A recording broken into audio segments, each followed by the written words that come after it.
Break के बाद आप सबका इस्तकबाल करती हूं और अगली खबर का रुख करते हैं। हिजबुल मुजाहिदीन का मुखिया यानी सईद सलाहुद्दीन रावलपिंडी में दिखाई दिया। इतलात के मुताबिक सलाहुद्दीन दहशतगर्द बशीर अहमद उर्फ इम्तियाज आलम के जनाजे में दिखाई दिया। ख्याल रहे कि इम्तियाज आलम को गुज़श्ता दिनों रावलपिंडी में चंद नामालूम अफराद ने गोली मारकर हलाक कर दिया था। सईद सलाहुद्दीन का करीबी समझा जाता था।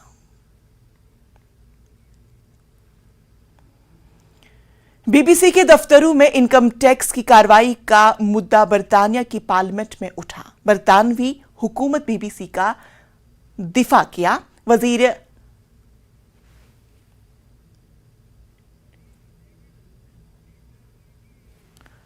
डेविड रेडली ने कहा है कि वो चाहते हैं कि बीबीसी को सहाफती आज़ादी मिले। ये आज़ादी इंतहाई अहम है। रेडली ने मजीद कहा है कि वो हिंदुस्तान समेत दुनिया भर को इसकी अहमियत के बारे में बताना चाहते हैं।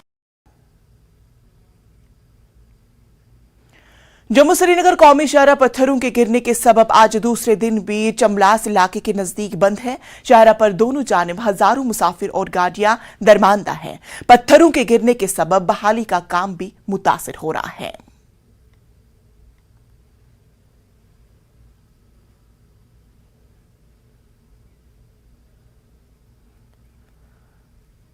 लालपुरा कुंजर में सूफी बुजुर्ग मलिक अहमद बादशाह का उर्स मुबारक बड़े ही अकीदत व एहतराम के साथ मनाया गया। इस मौके पर आस्थान आलिया में बड़ी तादाद में अकीदतमंदों ने हाजिरी दी। इसी दौरान जिक्र अज़कार की महफिल भी मुनक्किद हुई। जम्मू कश्मीर में अमन व सलामती के लिए भी खास दुआएं की गई। उलमा ने सूफी बुजुर्ग मलिक अहमद बादशाह की सीरत और कमालात को याद किया। मलिक अहमद बादशाह सबन दो 29 रजब प्रत वरी यह पुश्ता पुश्त पे आमुत ये उर्स मनावन यथ मन सन जद अजदाद पे शुरू कोर्मुत चूँकि मलिक अहमद साहब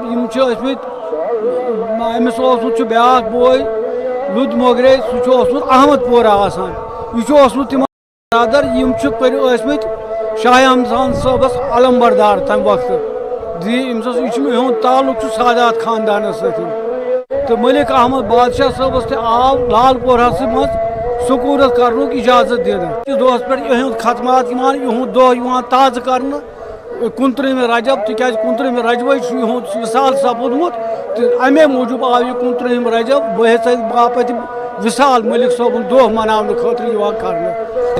जम्मू कश्मीर यथ दोहस पे प्रत कुन कस्मुक दुआ अमन अमान खतर इंसान बरादरी हंद खतर हमदर्दी हंद खतर दुआ कर बे खतमात मुअज़्ज़मात पढ़ने तमाम अवलिया किरामन हंद ये पढ़ने। आज से 700 साल कबल इनकी यहाँ पर तशरीफ़ आवरी हुई है। तो तब से हमारे असलाफ जो थे वो भी ये उर्स पाक मना रहे थे, तो हम भी उसी के पीछे ये काम करते हैं। यहाँ पर इस अक़ीदे से आते हैं कि इनकी कोई हाजत रवाई वगैरह तो होती है। दूसरी बार ये है कि एक्चुअली हम यहाँ पर आज का शब मनाते हैं, ये 29 रजब, और जो है मतलब दुआएं करते हैं कश्मीर के लिए, दुआएं करते हैं कश्मीर में अमन हो, और तो अल्लाह करे कि हमारी ये रीत जो है ये हमेशा कायम दायम रहे। तो लोगों से भी हम अपील करते हैं कि वो भी अमन चैन से रहें। बिल्कुल उसमें हम बिल्कुल राज़ी हैं। हम ओवरऑल सब लोग यही चाहते हैं कि फिर से वो रौनक लौट आए, तो उसी के लिए हम